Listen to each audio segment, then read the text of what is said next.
Go ahead, take it away. Thank you. Well, today is March 23rd, 2024. We are in New Orleans, Louisiana for the 62nd AmSECT National Conference. My name is Mark Carouse, and today we're going to be interviewing Greg Mork. Greg has a long history in many leadership roles within the field, and we want to learn a little bit more about what your career has been like, Greg. Could you start by telling us what were the circumstances that led you to become a perfusionist? Well, I think a lot of the people that ended up in perfusion at the time I did sort of stumbled into the field. Nowadays, kids go to college, they look it up, and they apply for perfusion schools. But my sister was a cardiac nurse at Mount Sinai Hospital in Chicago. And I was finishing up my math degree, and I had no idea what my plans were after that. So she said, my sister said that they were going to start a pump tech school at Mount Sinai. What was that year? It was in 1970, end of 1977, so I completed my schooling in 1978. So the interesting part about that, they had me come and observe a case. And back then, having the observatories in the ORs were pretty common. It was just a little glass room, and it had a little two-way microphone so we can speak back and forth. I was absolutely petrified standing up there, but the case started. And it was a long case. I had no idea really what I was watching, other than the fact that come 4 o'clock in the afternoon, I was still up in that room watching a procedure. But the key was, and this is sort of the cryptic part of how my first case, they brought in all these pieces of equipment. Later I found out that a lot, like an Avco balloon pump and all these different things, they had problems with the case, and I had no idea. And they had the balloon pump in the room, obviously the heart-lung machine was in the room, a lot of different people were coming and going. And then at near the end of the case, I saw there was just a fellow, a resident in a room, and he was taking this big stitch and closing up the chest. So you know, the patient expired on a table. Oh boy. And I'm sitting up in this room. I mean, I was up there for like 9 hours, and good thing I restricted my fluids on that day because I would have never made it. But you know, in retrospect, you look back and the early days, and anybody who was in cardiac surgery in early days, we lost people in the room. And now we don't. I mean, now there's always a way to get these patients out of the room. But back then, it was not that uncommon. So that was my introduction to perfusion. And that observation was set up by the program director at the school, or did you do that on your own? No, it was very informal. Because my sister was a head cardiac nurse at the hospital at the time, she contacted the perfusionists. The perfusionists contacted me, and they said, this is when you need to come in and observe the case. And it was extremely, extremely fascinating to watch this case.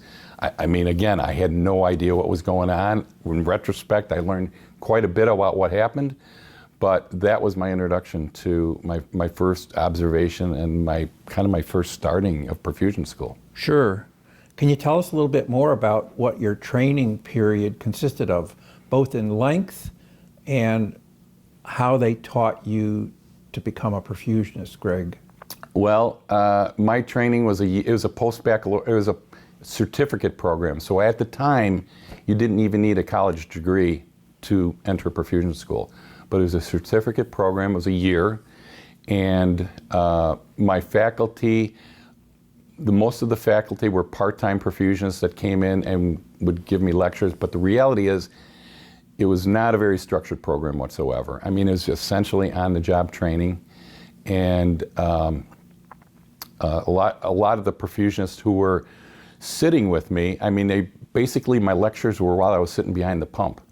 And you know, there was no simulation at that time and no real structure. I had 2 lectures, and I remember one of them was flow and how you get the pressure to go up and diameter times the fourth and all that stuff. And it was very, very, very unstructured of a program. As I said, it was pretty much a on-the-job training type of thing.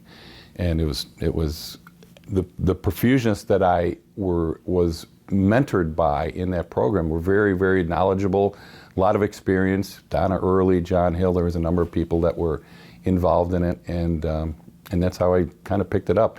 But it was a continual learn. I mean, when I graduated, I don't think I knew that much about perfusion at the time. It wasn't really till I started working and then picking it all up as I went along. Sure. Well, two-part question. How long from the time you officially started the program till when you actually were able to do a case, not necessarily solo, but when they allowed you to operate the heart-lung machine? Mm-hmm. How long was that period? Well, during training, near the end of my training, I was able to operate a heart-lung machine under supervision. At the time, our circuit was really simple, although we did not have custom tubing packs. Every day we had to come in, cut our tubing, set it up, put it in a basin, and we had measurements that were 2 hand lengths. That's how long we made the tubing that went through the boot. And but pretty much my whole training, it was all custom cut tubing every day. So we had to get there at like 5 in the morning, get everything set up, and then we moved along with it after that point. But near the end of my training, it was a year training. Near the end of it, I was doing cases relatively independently. But again, we didn't give cardioplegia. We just went on bypass, and we came off bypass. Sure. And I imagine you're using bubble oxygenators? Oh yeah. We used a lot of those. And after you, again, quote unquote, graduated, what was your first job? My first job was at Cook County Hospital. So in Chicago, they have this area, it's called the Illinois Medical District. Mm-hmm. In that area, there is Rush University, which is the large private university medical center, University of Illinois Medical Center, Cook County, it was called Cook County Hospital at the time, and then there was a VA hospital. All these hospitals were within a short walk of one another. I was hired by Cook County Hospital. However, we covered cases at the VA hospital, University of Illinois Hospital, and Cook County Hospital. And my first job was with 3 perfusionists, Frank Hurley, Michael Jurich, and then Mike Hurdle. And those are the people that really mentored me in the beginning. Sure. And the VA hospital, that was not the VA in Hines? No. Was it? No, this was VA, well, Westside VA was called at the time. VA Hines still does open heart surgery. VA was, we did like clockwork, 150 cases every year. It was where the residents really started to take over for the attendings, and they kind of ran the program at the VA hospital. It was all cabbages and some valves, but it was certainly nothing like we're doing nowadays. And are you currently still a clinical perfusionist? Oh yeah, I still take a lot of call. Last year I did 100 cases. I'm still very actively doing cases. And there was a time when I thought, well, geez, when I became chief, maybe I wouldn't take call, or maybe I wouldn't do this. But at the end of the day, I think it just built so much more team cohesiveness if I just took call and did the same thing everybody else is. And the way I looked at any of my leadership roles is I tried to do things by example. So I would never ask my staff to do anything that I wouldn't do. Very good. Well, we're going to get into some of the team aspects a little bit later in this interview, Greg. Are there any surgeons that you worked with that stand out in your mind as being particularly influential when you worked at your first or second job up in Chicago? Yes, there were. One of the surgeons he was a pediatric surgeon, and as we work as perfusionists, adult surgeons and even pediatric surgeons come and go. I've worked with, probably 50, 60, 70 heart surgeons over the years, but there was one particular surgeon who was a pediatric surgeon in the Chicago area, and he was contracted to do peds at University of Illinois Hospital about 4 or 5 years after I started there. And believe it or not, he's the one surgeon that I've spent the most time working with over my years, even to the point where I worked at University of Illinois till 2013, I believe it was.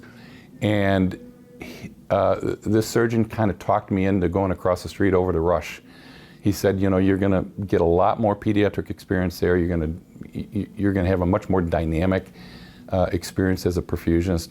So he's the one surgeon that I worked with the longest, and he was one of these surgeons that demanded the best out of everybody who was in the room. We always kind of feared when he was allowing the fellow and or the other surgeon to do the case where he was down at the foot of the table, because then he would turn around and look at the pump. And then it was quiz time for the perfusionist. But one of the things that I really enjoyed working with him, because he squeezed the best out of everybody who was in the room, and he would not accept anything under the best performance from anybody in the room. And you know, some people might call it controlling, but he was an extremely talented surgeon. And he's the one surgeon that I have the longest. I've worked with this guy for about 20 years. And that's kind of a lot for cardiac surgeons. You know, they come and go. But this is the one surgeon that kind of kept popping in and out of my perfusion life over and over again. And I still run into, he's retired now, he's not doing any more cases. He retired and bought a farm somewhere up in Michigan. But he's just a real thoughtful, he had all the pediatric patients that he operated on, he would have a party every year at the Forest Preserve and invite everybody there, and we all got to go to those things. And he was just the most caring, hardworking. This guy would do rounds at 4 and 5 in the morning, and they covered a lot of different hospitals, and I don't know how they did it. But he's a workaholic, and he just had a passion for this stuff. Sure. And what was his name? Dr. Michel Ilbawi, and you might have. Yes. He is, and one of the things about Dr. Ilbawi is when he did cases at Rush, he would do everything. And even though Rush did not do that many open heart or pediatrics, we did about 80, 85 pediatric cases a year at Rush, but he would do them all. It was Norwoods, canals, you name it, everything got done there. And that changed over the years, and a lot of that stuff went to the specialty peds hospitals. But that was one of the things I really appreciated by him, because he was involved with the care from the beginning of the case till the patient was discharged from the ICU. So, as a follow-up to that, obviously you had a very strong professional relationship with Dr. Ilbawi. Mm-hmm. Did that carry over to become more of a personal friendship or not? Or was there always a bit of a barrier to expand that, Greg? Well, in the beginning, I thought that was possibly the case. It was a very professional. He was a surgeon, I was a perfusionist. We had a very good working relationship, but I think it was the first AmSECT meeting that was in conjunction with the STS in Boston. And I was walking down the hallway and I saw him, and he came up and hugged me. Oh boy. And it was a very, very touching moment. I mean, these are the things, one of the things that you learn in perfusion, a lot of the things we do will eat you alive. If you don't, you gotta love what you do. Otherwise, there would be no way we'd go back to do it the next day. Sure.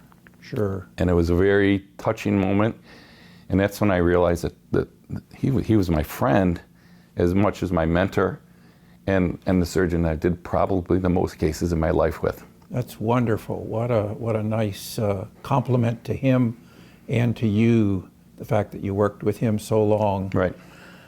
I'd like to shift a bit now to some career highlights. I know you've had a lot of leadership roles, but I'd like to talk technical right now. What do you think have been the most notable perfusion practice changes that you've seen since 1978 to the present? And it doesn't have to be limited to one. It could be 1 or 2 or 3. The most notable changes in practice, Greg? Pretty much all of them. Well, can you expand on that? When we started, I can remember how we used to cool and warm patients. We would go on bypass, that heater cooler would go down to 0 till the patient's temperature made it down to 28 degrees. Yes. And then one of the things that happened to me when I was a student is I forgot to turn it. It was on 0 for a good part of the case, so I ended up inadvertently cooling the patient down to about 18 degrees. Oh boy. And things happen, but Cooling and warming was, I think, one of the biggest and most beneficial changes we made in our practices, because and I'm not sure when this happened, but we learned that when we crash cool, it's not good. And some of these people would have heater coolers that would have two settings, 0 and 42 degrees. And back then, when we warmed the patients up right to 42 degrees, and we really didn't have a good sense of what we were doing to the patient's brain, and they were sweating under the sheets and everything else. Sure. So that was one of the big things. And clearly the techniques that we've used over the years, using CDIs, online monitoring, I mean, there is not much that we're doing now that we aren't doing 1,000% better than we were when we started. But we didn't know. Sure. I mean, we really didn't know. It was all the people who put out all the literature and told us that all the things that we were doing probably weren't the best for the patient. And you just have to practice evidence-based medicine, because one of the things that I noted when I was in my award reception speech is that one of the most dangerous things you've ever heard is, well, we've always done it this way, that's why we do it and it works. And I'm involved with a lot of students, and the students, I coach them a little bit before they go on their rotations. And I tell the students, if you ever have somebody tell you that they're doing something just because that's how we do it here, they have to be a little bit politically correct. They can't really push it, but you really need to push them and ask them why they do these things. And maybe it is because they've done it this way all along, but maybe you're going to challenge them a little bit to think about changing their techniques a little bit to actually put some science back into what we do. Sure. As a follow-up to the cooling mode, and I think those of us who practiced in the 70s, that was routine to cool to 28 degrees. Do you think that was in part to buy some extra time in case there were some equipment problems? Or was it more physiological because everybody knew the oxygen consumption would go down the cooler the patient was? Why do you think 28 degrees or even 24 degrees for an aortic valve replacement became the way to do it in those days, Greg? Well, I think a lot of it was margin. It bought you a little bit more time in case the equipment had some issues with it. Back then, we did have equipment failures. We had pump failures. We had oxygenator failures, oxygenator leaks.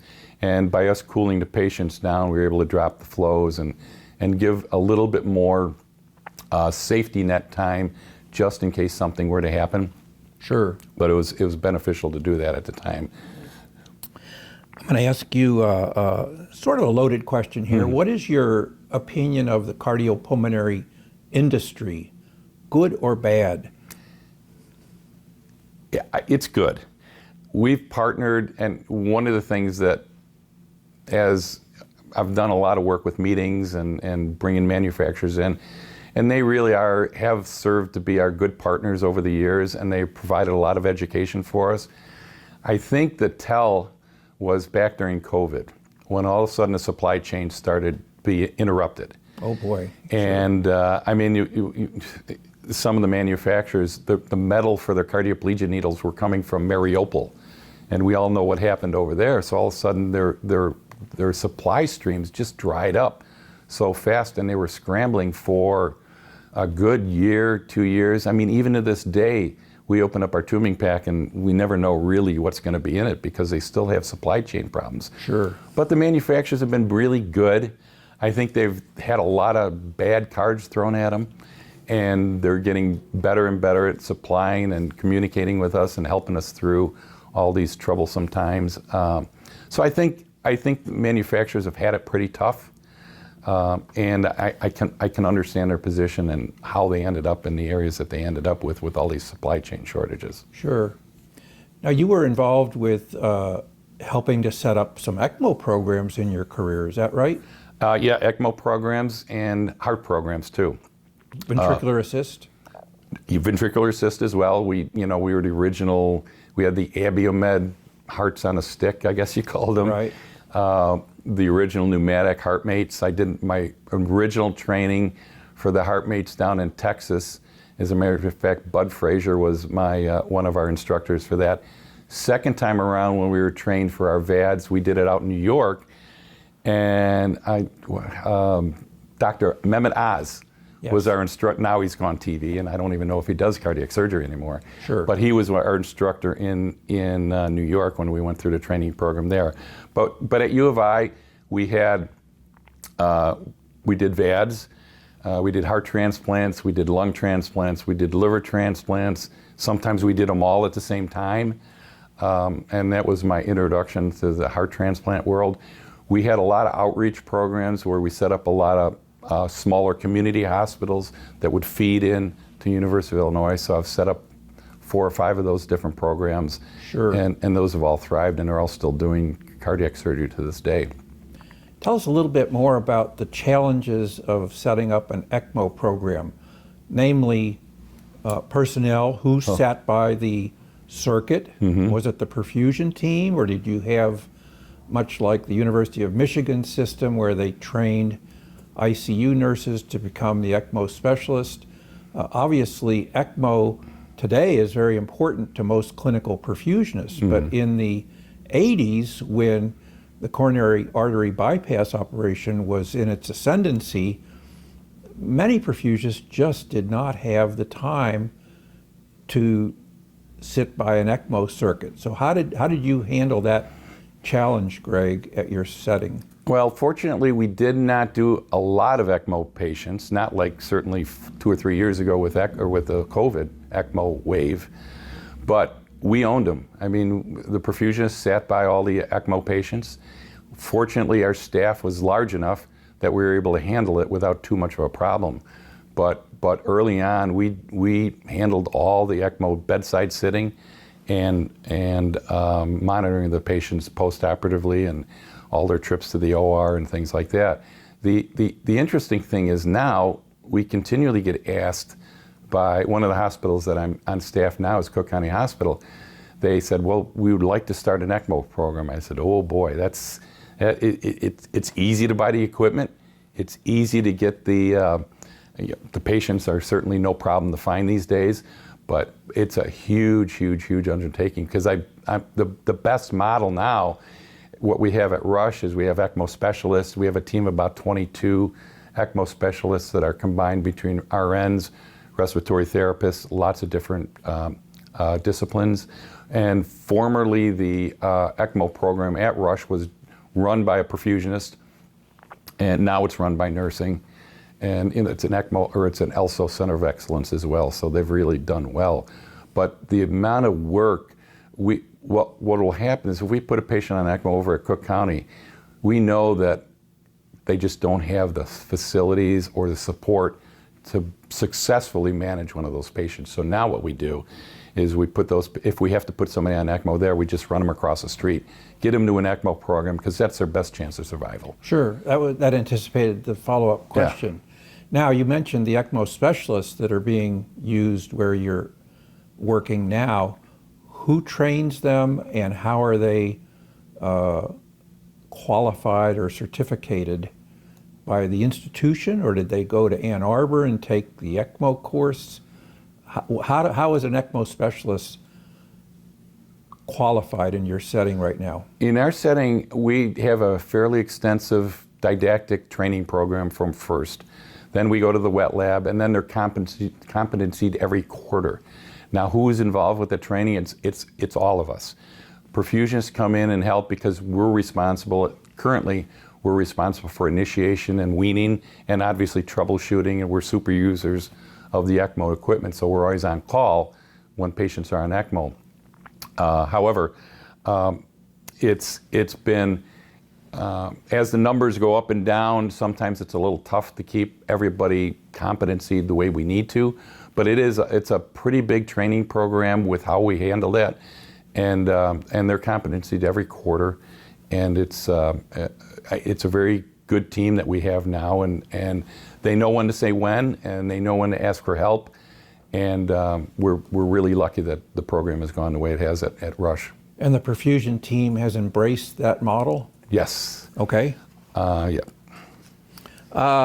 Shifting gears a bit, Greg, do you have any cases, without naming names, obviously, cases over the course of your long career that stand out as particularly memorable? Yes. Why don't you tell us about one or two of those? Well, the first case I'm going to tell you about is an ECMO patient. Okay.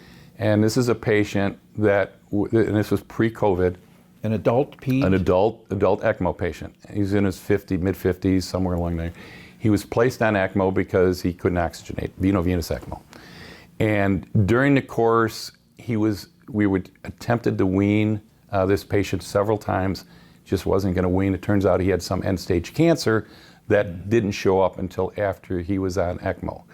So this patient was on ECMO for a good 3 or 4 months. Oh boy. And it was a long time. And you know, one of the things we round on these patients quite a bit, and one of the really tough things that you see, and I'm not sure how much the cardiac surgeons see of this dynamic, but you see the amount of time the patient's family ends up spending bedside. And honestly, I don't even know how they can work, because they're showing up every day and they're supporting their father, mother, whoever it is that's on ECMO.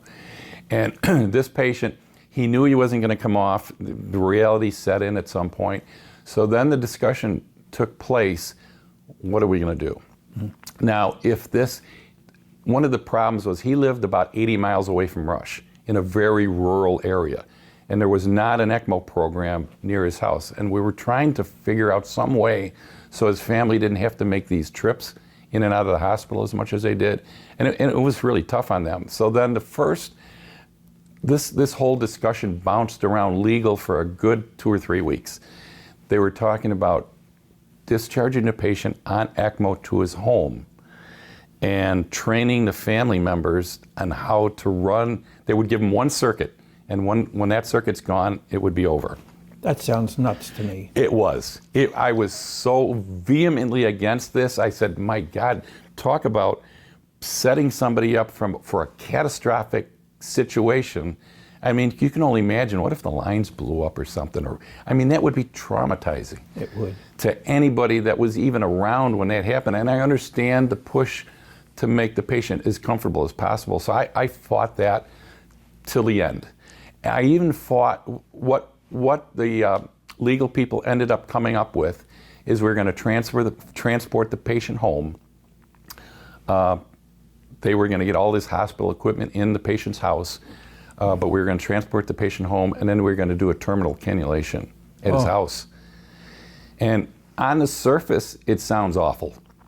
But the events that took place that day, we took a couple of ambulances. We had one ambulance with the patient, and we had another ambulance with extra equipment and all the other people we needed to bring into this house. We rolled into the house about 9 in the morning, and there were a row of chairs around the hospital bed. Oh. And there was a buffet set up in the kitchen, and all these people were there. It was, and the minute we got the patient stabilized on the bed, he was extubated, he was talking, he was fine. And the minute we got the patient settled in his bed, then the grandkids were jumping up and down on him. They bought him beer, they bought him burritos, they bought him everything he couldn't have when he was in the hospital. And it was possibly, and the family endeared us. They treated us like family. Mm-hmm. And we were involved in lots of conversations, and it was a very touching experience. And then at a certain point, hospice was there. At a certain point, things got quiet, and I was really not aware of the script that was going to take place from this point on, but I kind of figured it out as we moved along. And then, they ended up, everybody got quiet and sat around the outside of their room, and we weaned the patient off ECMO. And because we were in their family room, you can imagine when we ultimately ended up discontinuing ECMO support, they were able to give Versed and all these things and the patient just pretty much peacefully passed away. Mm. And it was a touching moment in the room. It was very emotional. And I remember when we had a PA and the ECMO coordinator and myself were the 3 representatives from the hospital running this equipment. And they decannulated, and I remember having to be so careful when they handed me the lines, because you know how lines get, they flip around and you spill blood all over the place. Right. And I was just so petrified that I was going to make a mess in their living room. Mm. And we did that, and then we quietly just packed everything up and headed out, but the family,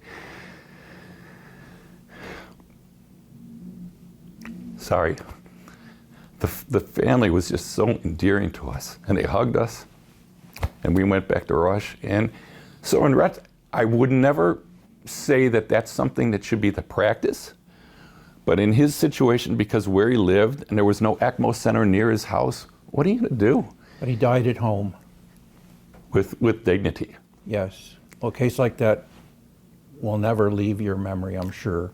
Obviously, from it really, and I've given this presentation a few times, and each time I choke up trying to get through the whole thing, because that's how much it affects, and you realize how much of an impact you've had on somebody's life, and it's really an event that you'll never forget.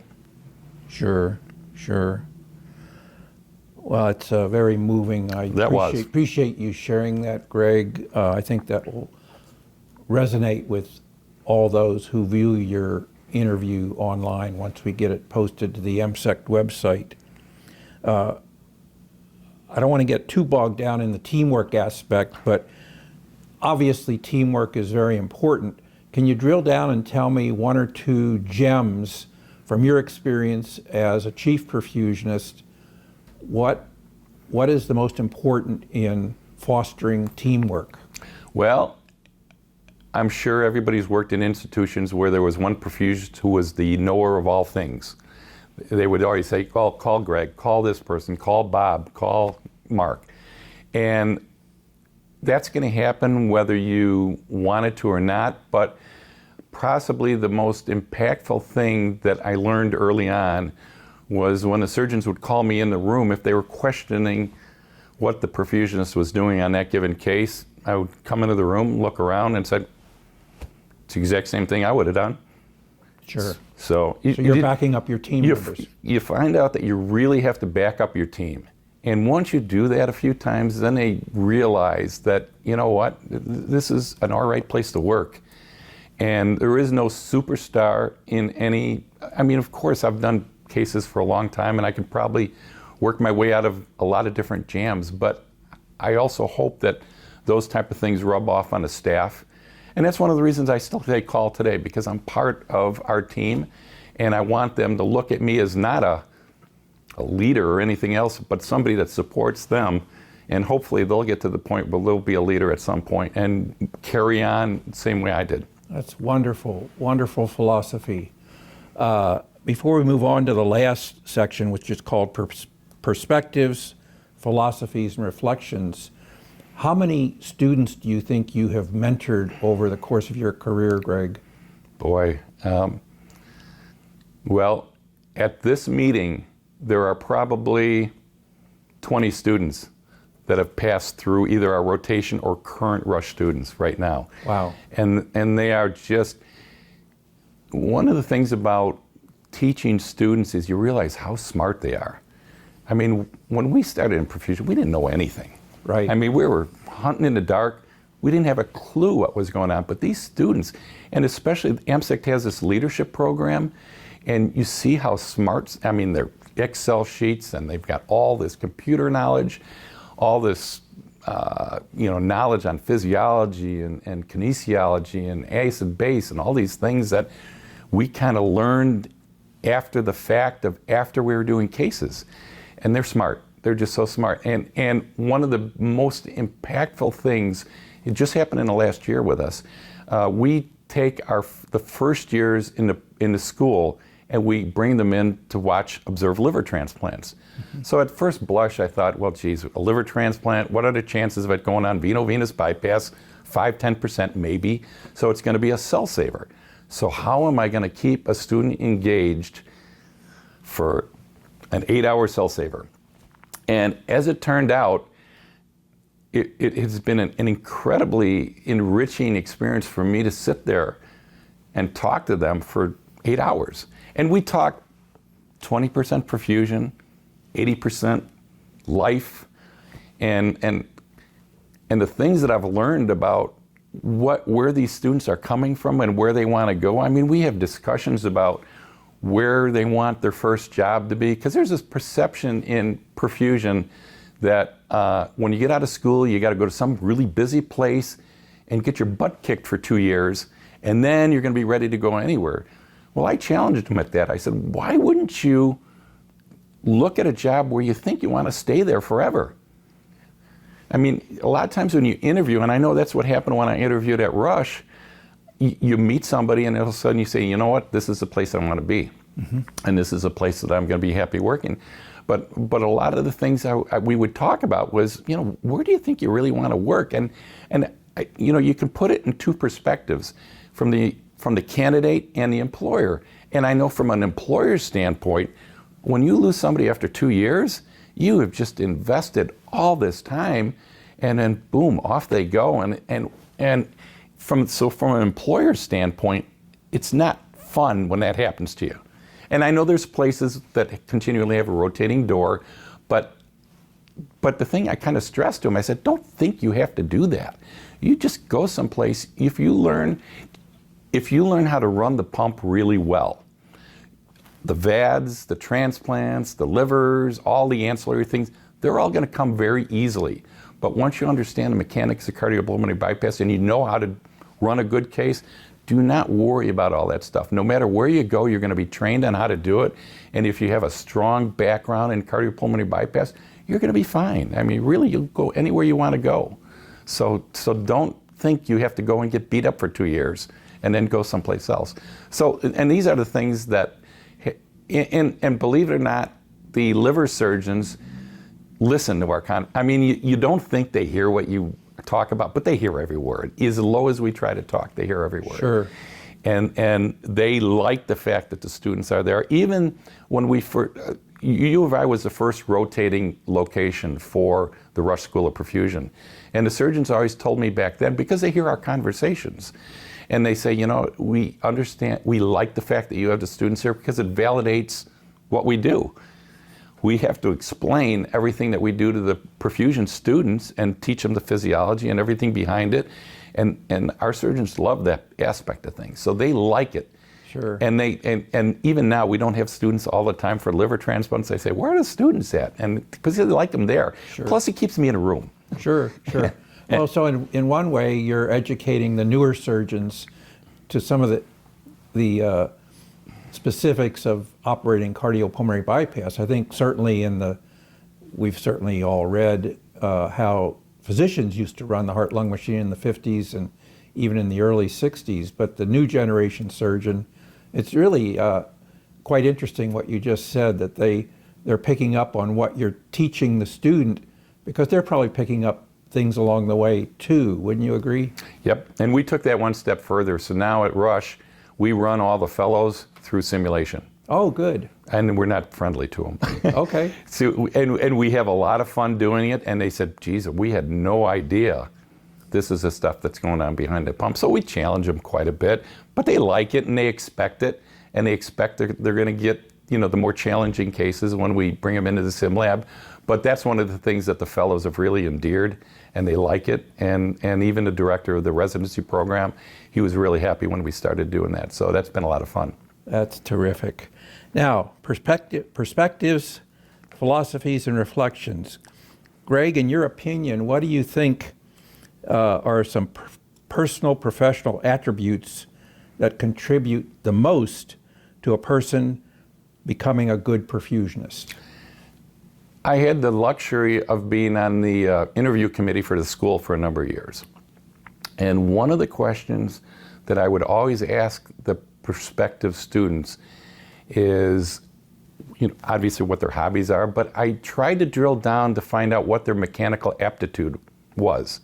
Because what we do, there's a lot of mechanical knowledge that you have to be able to run a heart-lung machine safely. And there's also that side of things where what happens if something happens to the pump? What are you going to do? And I've worked with perfusionists who, when something breaks, they say, well, call clinical engineering, they'll take care of it. But you got to set the stage right for clinical engineering. You got to be able to tell them what it is that went wrong. You got to give them a pathway or some hints to what it is that they're trying to fix. So I think, I really do believe that mechanical aptitude is one of the really big things in perfusion. And boy, I run across some of these perfusion students now. One of them bought a Sprinter minivan, or not a minivan, but a full-size van, outfitted it complete with all his RV equipment. So that was the mechanical aptitude I was looking for. And this guy takes his van, and when he goes on rotation, that's where he stays. Okay. Although he had a little challenge a few weeks ago when it was below zero, his water pipes froze up. So he had a little challenge with that. Great. Well, I think you've conveyed this in so many words, but I'm going to ask it again anyway. And that is, what does it mean to you to have been a perfusionist as long as you have been, Greg? I consider myself extremely lucky because I would have never chosen perfusion as a profession. Didn't even know about it, and who did back then? Nobody knew what perfusionists were. Your degree was in mathematics, is that right? Mathematics is right. Okay. So nobody knew what perfusion was back then. And the beauty of when I got into the field, as opposed to now, I've seen, we all remember when angioplasties came around and everybody was worried about their cases. They're worried that they're not going to use the pump anymore. But we quickly realized that when one door closed, 2 or 3 more opened up. So yeah, if you were just sitting in the hospital doing your cases and that's it and going home, you might be a bit of a dinosaur. But if you get involved in all these transfusion committees, all these other areas in the hospital, all of a sudden you're going to be a very busy and valuable person to your team. And it's been, to watch the advancements that have gone from the late 70s to today, it's gone light years. Even education, I mean, simulation and all these other things that students have, Sure. They have such a great opportunity to learn without having to practice on patients like we all had to do.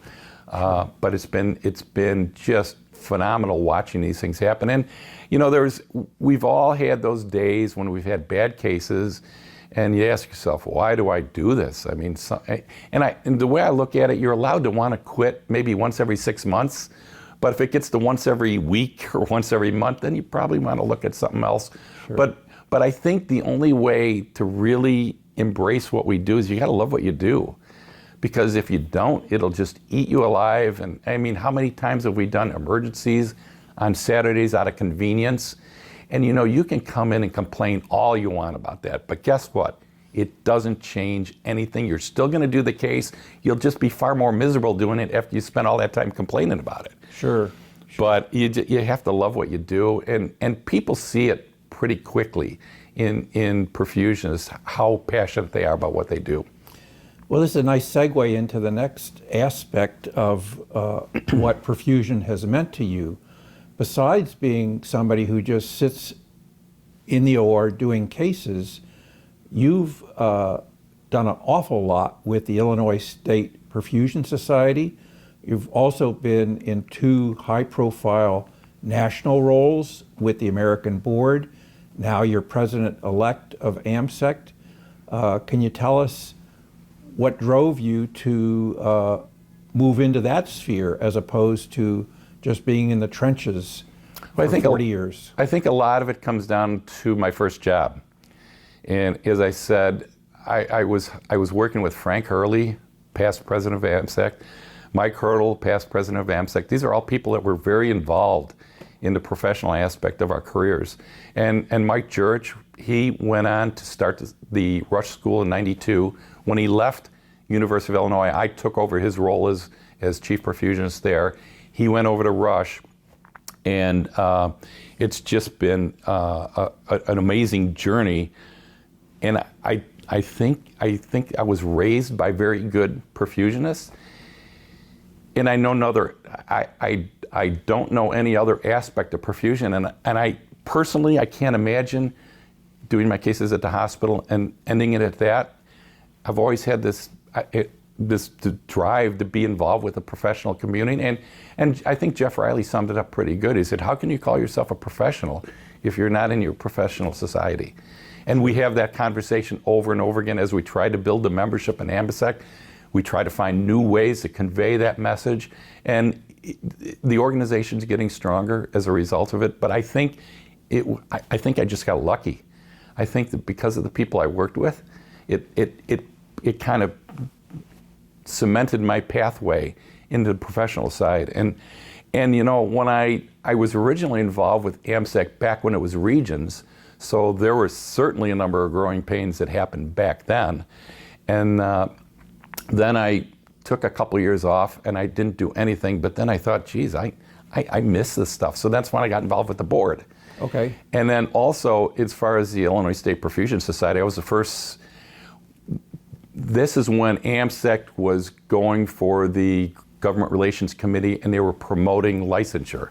Yes. And so we started our state societies, and when our state society, our first year, we were able to get licensure through Illinois. And it was a very enlightening, yet very challenging procedure, especially when you're dealing with all these courts and sure. And that's one of the things I try to harp on to students is that, you know, if you don't belong to your professional organization, AmSECT is the largest organization that represents perfusionists. They're going to make decisions, and these decisions are going to go into individual state licensure. So if something goes into that and you don't like it, how can you do anything about it if you're not a member? You can't complain about it because you had the opportunity to voice your opinion, but you chose not to do that. Sure. Well, in the remaining few minutes, can you tell us a little bit about your time on the board, the American board, which was responsible for certifying perfusionists? Mm-hmm. You were there for 12 years and you rose through the ranks. You were first a director, then vice president, and then president for a while. What were some of the challenges during that period? I know that when you first got involved with the board, they were still giving the oral exams, I believe. Mm-hmm. And could you tell us about any memories that stand out from your time on the American board, Greg? Well, the writtens and the orals, we saw very quickly with the orals that they were just not very reproducible. As much as we would like to put students or candidates through an oral exam, there were so many different examiners, it was really difficult to make each one of those exams the same. And I think by and large, the oral exams, most people passed them, even though you walked out of it thinking you just made every mistake under the sun, as I did when I took my oral exam. But it had to progress into something far more reproducible, reliable, and measurable and validatable and all these other different things. So that was, I think, a huge step forward for the organization. Now, we still give our students oral exams because we want them to feel that pressure a little bit for when they go out on rotations. But that was one of the big things that happened. The second big thing that happened is I received, when I was president, I received a letter from a perfusionist in New York. And it was somebody who was possibly getting ready to start a family. And she said, look, if I have 2 or 3 kids right in a row, I'm going to lose my certification. And it's just a shame to do that because CCP is such a hard thing to keep, and it's even more difficult to get back into it once you do it. So one of the things that we considered at that point was the old certification system used to be if you didn't do all your cases in 1 year, whatever you didn't do this year, you had to do those and your cases for the following year. Well, if you're at a slow program, you're just going to circle the drain, and ultimately you're going to end up losing your certification. So we came up with a thing called conditional certification. And considering I was on the board already for 10 years, I knew how to get motions passed. But I refused. I brought the motion up 1 year, and I didn't even want to bring. It wasn't a motion; it was a discussion. I didn't want it to go to vote because I knew that if I said something, and considering I was a senior member on the board, I could push anything through I wanted to, but I did not want that to happen because, you know, when you make changes, you have unintended consequences of some of these changes. But I think ultimately we discussed it for a year, came back to it the following year, let everybody digest it, let the younger board members completely understand it. And we ended up landing on the idea that we have this conditional certification. So if you don't get your cases 1 year, for whatever the reason, originally started off as a maternity thing, but then it was maternity, medical leave, deployment, because at the time a lot of people were being deployed to Iraq and Afghanistan and all these different areas. Yes. And they just weren't able to do their cases. And then there was this other group of people who went into sales. They would go into sales and maybe they didn't want to stay in sales or they didn't like it. And they were still extremely engaged in our profession, just on a different side of it. So I felt it was kind of harsh to take away their certification after they didn't do cases for a year. So we established this a system where they could do their cases. If they didn't do any cases one year, they could do their cases the following year. But the beauty of the new system was that you are judged by your peers at the hospital. They're the ones who have to sign off on your competency. Okay. Because we all know the American board exam is just a measure of knowledge. It has nothing to do with competency. Even though people try to tag it that way, it has nothing to do with competency. And we felt that the best way to determine whether somebody returning to the field that was competent was by their peers and the people they're working with. And that's been pretty well received. And it's really given a lot of people the opportunity to not to lose their certification. But, you know, and one of the things about, even if you don't do cases, you still have to do your continuing ed. Sure. So it keeps you involved in those type of things. We never got rid of that requirement, but the case requirement, we were able to let you defer Sure. it. So that was, I think, of my time on the board, that was probably one of the most beneficial things I think we accomplished for the rest of the perfusion community. I'm not sure everybody is aware of that tweak to the system. So They aren't. Thanks for sharing that. They really are not. And even my staff, I have one perfusionist who was on medical leave for a year. I said, look, you're going to be fine. Just, you know, do your cases, we'll submit them, sign them off, and you're going to be good to go. Good. But yeah, a lot of people don't, you know, how many people really read the booklet of information? Right. One or two maybe. Right.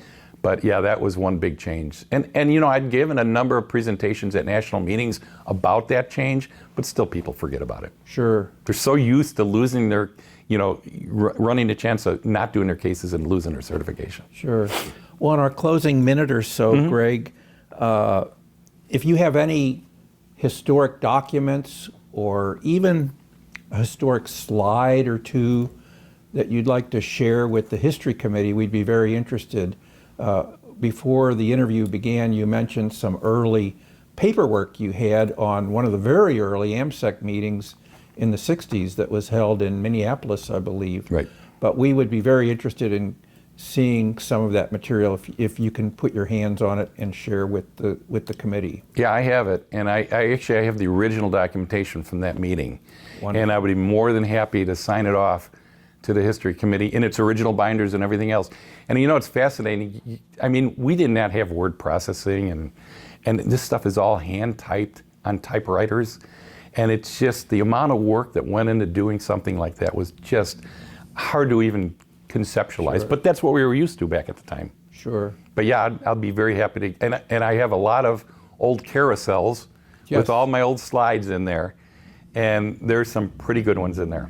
Well, thank you. No. Any closing thoughts before we wrap up this? Actually, it's been a fascinating interview, Greg. I've gotten to know you a lot better just in the last 60 minutes, hearing you tell some of the stories and tell us about your experience. We very much appreciate you taking the time out.